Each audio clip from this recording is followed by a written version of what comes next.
This is Taylor, and you're listening to The Gareth Nelson Show. Okay, we're joined on the Gareth Nelson Show here by the fantastically talented Taylor. How are you doing, Taylor? I'm good, and you? Thanks for having me. That's only a pleasure. Let's start with, how did you get started in music? What was your inspiration to get into music, as it were? I think it was a little bit of various elements, really, to be honest. When I was young, I grew up in a house where we listened to a lot of different genres of music. So I think that in itself was helping me, or at least guiding me and steering me into the direction of wanting to do music. So my dad was a great supporter of any kind of genre. It was from Marilyn Manson to AC/DC to, James Morrison.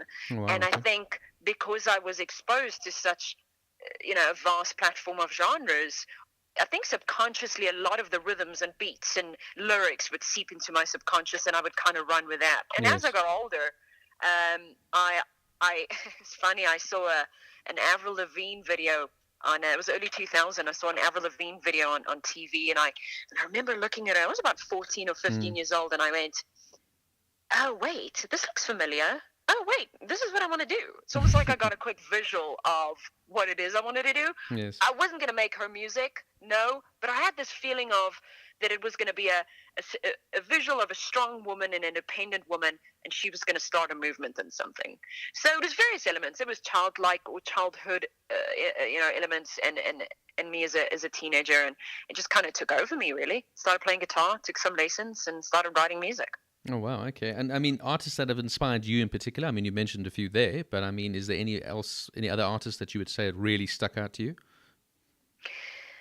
I mean, only now, I would say in terms of lyrics, the best lyricists for me are people like Matthew from The National, Leonard Cohen, Yes. Tom Waits. I mean, these are Kate Bush. These are people that I guess I'm really finding like a good relationship now in terms of listening to the music, because now I'm able to relate to it, because me as an artist, I've grown as well. So I feel like I'm relating way more to music that had that longevity to it, it still has. So, I would say those are my inspirations. And some career highlights for you, things that have stuck out in your career? Wow. So many in the pipeline that I would love to talk about, but Yes. I will release very soon on social media. Okay. But the stuff that I would say highlighted was definitely the Johnny Clegg tour. Supporting Johnny on his final tour. That was an emotional show to watch every night on end. Yes. And knowing that it was his last tour, that was a beautiful experience. I'm sure. Probably the collaboration with Ed Kowalczyk as well from the band Live, Oh, wow, which okay. recently actually reformed. There's so many. I've collaborated with so many great international and South African acts that, every collaboration and every encounter has its own beauty, if you want to put it that way. Of course. And I know you've recently made a move to the UK. How are you finding that? London is grey, brown, and cold.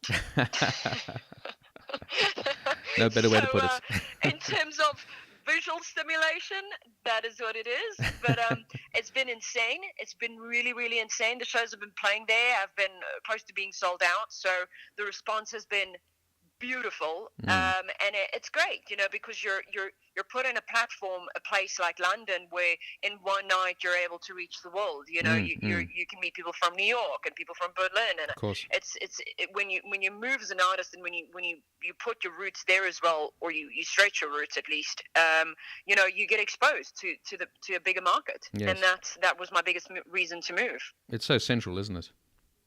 Oh, absolutely. Absolutely. 4 hours from Greece. Okay, so let's talk holiday. And then I'm really close to New York, which I'm pretty obsessed with the city. So Yeah. It's amazing. And are you missing South Africa? I am.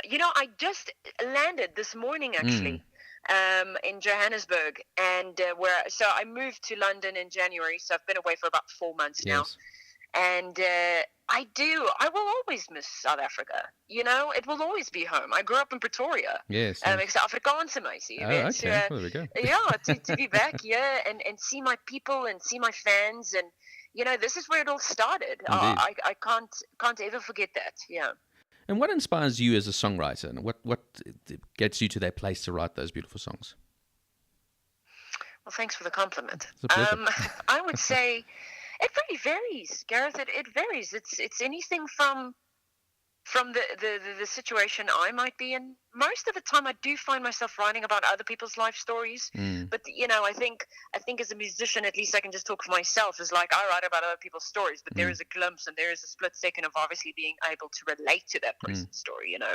And I guess I find those key moments to write songs that shifts your thinking, to write songs to leave you uncomfortable, or to write a dark song which you will finish and then go, oh, I actually feel lighter. It's a bit of Yes. a Yes. reverse psychology kind of thing. So Yes. I think that's always been my goal as an artist and mostly as a performer, to leave you wanting more, but also leave you with the feeling that, I'm good, I can do this, whatever you're Yes. facing at that time. And here's a double-edged question for you now. I mean, what would you say is the state of music, firstly in South Africa and then in the world? I mean, we've definitely seen a shift in the last few years, maybe a move to more sort of dance-orientated hip-hop music. Do you feel that's evident and music like rock music is dying out, as it were? I love that question. And this is obviously a discussion that a lot of musicians have Mm. on a almost daily like basis. I entered the South African music industry, just to talk about this in context, when I was 15 years old. So that would be early 2000s. Mm. And I remember my alternative and rock and punk scene was happening. We had all Mm. these great bands coming out of Pretoria. Yes. We had Fok of Polisie coming out of Cape Town.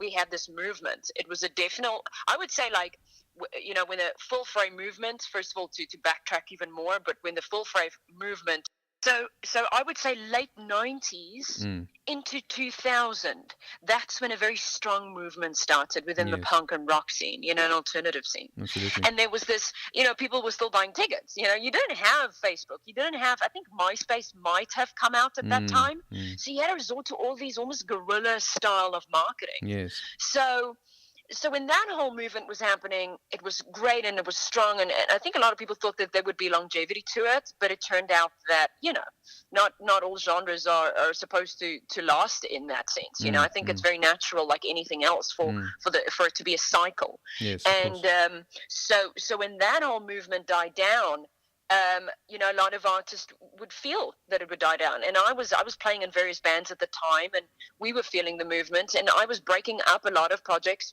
that I was in because of this reason, because you felt like you weren't moving forward. Yes. What I'm realizing now, however, is that it's okay, in saying that and in dying down, then this whole new other movement take over. So the hip hop and the rap scene, specifically out of South Africa, Yes. and the quieter scene started booming again, and we had to take a step back, and I think this is my thinking with this is like, musicians have to take a step back, but at the same time, they needed to go, okay, what's gonna be that next step? What's gonna make me stand out from this new movement I'm in? And that's always been my thing, to always reinvent yourself, and to always stay, true to yourself, but also current with what the fuck. Oh, sorry, with what's happening. Sorry, I just swore. We can edit it. I get so passionate about these things. Yeah. So anyway, I'm getting to the answer to your question. When that whole scene died down, a new scene started taking over, and this is basically where we are now. Yes. 2018, and radio stations. A lot of radio stations don't playlist my music. They go, well, this isn't our market. Yeah. And I go, all right, so this is not your market, but then during the day you'll listen to that same radio station, and they'll be playing music that's similar to yours. Yes. And I go, okay, wait a minute. So is this a bit of a pop idol, panel that I'm part of, or are you organically making these decisions, Yes. and authentically making these decisions? So where's our South African industry right now? It's a little bit all over the place, to be honest. I think the Afrikaans market is absolutely booming. I think people like absolutely. Karen Zoit and Fransje van Coke and not Zinkblad, one of my favorite bands, Spoegwolf. Okay. They're creating this. They're still going. They're reviving that movement they created 10 years ago, whatever it is. So I think with the music industry, it's going to come full circle again. Yes. One thing that is quite interesting that I'm observing is people are getting back into the singer-songwriter style of things. Yeah, that's They true. want the vinyl buying market. You know what I'm saying? Yes.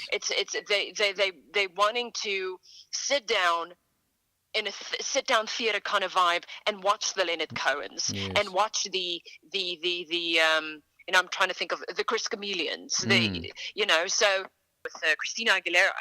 And I mean, we all know that Christina Aguilera was a pop artist, right? Yes. And she did her whole reinvention of her new look, and it's all more authentic, you Mm. know. And More it original. just Yeah. brings me back to my point. Yeah, that I think a lot of artists are taking note of that, and they're wanting to delve into that part. So where is our industry? Well, it's kind of in that limbo phase. And as a woman now in the music industry, especially with big things like the Me Too movement coming up like that, have you encountered anything like that? Has it been like that for you, being a woman in a male-dominated industry? No, thank God, not with me personally. Mm. But it's a real thing. I'd like to choose not to delve too much into those politics, Yes. and just try and keep focused on my music. Mm. But I think once again, the women that have been affected have created a new movement, a movement where you cannot just say and do what you want, no matter if you're female or male. I think it's also a bit narrow-minded to just go it's all female orientated. Yes, of I course. think men have been affected by this as well, and I think Absolutely. it brings me back to that whole thing about people always struggling for being equal. Mm. Mm. So I think we need to put things into context, and not jump the gun too much. But no, thank God it hasn't happened to me. And as a young artist myself, what would your advice be to someone like myself or to other young artists coming up in the industry? I think one thing that's really helped me, because the industry is fickle. It's extremely fickle. The one Yes. day you're playing a show that's sold out, the next day you go play a show in Potchefstroom and there's 30 people, Mm. and that could be discouraging sometimes. So, but not only that, then you get the nitty gritties of the industry itself, that could easily throw you off, always the middlemen. Mm. And I think for me, it's so important to truly manifest what you know you're good at, Mm. because in that way no one will be able to steer you off your path, because then you'll always listen to your gut, you'll always listen Yes. to that inner voice, Yes. because you are the person that's going to have your back, truthfully. Absolutely. And Absolutely. I think that's what's important, but also being open to opinions, but Mm. it will come down to you, and you'd be able to make that final call. And your own personal journey, as it were. Oh, absolutely. Well said. And finally, the future for Taylor. Where can we see you now? What's going to happen? I know you've got obviously some gigs in South Africa now, but where do you want to take your career? Yeah, so I'm traveling all over at this stage. So South Africa and London has been really supportive, and it has been great. So right now I'm in South Africa to do the 1,000 Miles tour. So it's a 2-week stint. We do Johannesburg, Cape Town, and then we come back to Joburg. And then after that, I go back to London. And I've got a couple of shows lined up there, so new dates to come soon on Facebook page, Mm-hmm. or any other social media platforms. So right now it's really about focusing and still getting like my works out there, focusing on this third album, Trust Part 1. But also at the same time, I'm working with all these new fans, and I think it's so important for me to showcase my older work and the Dark Horse and Light and so forth. Absolutely. So, I mean, just to keep you in the loop, just go into social media. Well, Taylor, it's been an absolute pleasure chatting to you on the Gareth Nelson Show, and we hope to have you on again sometime in the future, maybe get you in live as well someday. But we wish you Lovely. all the best.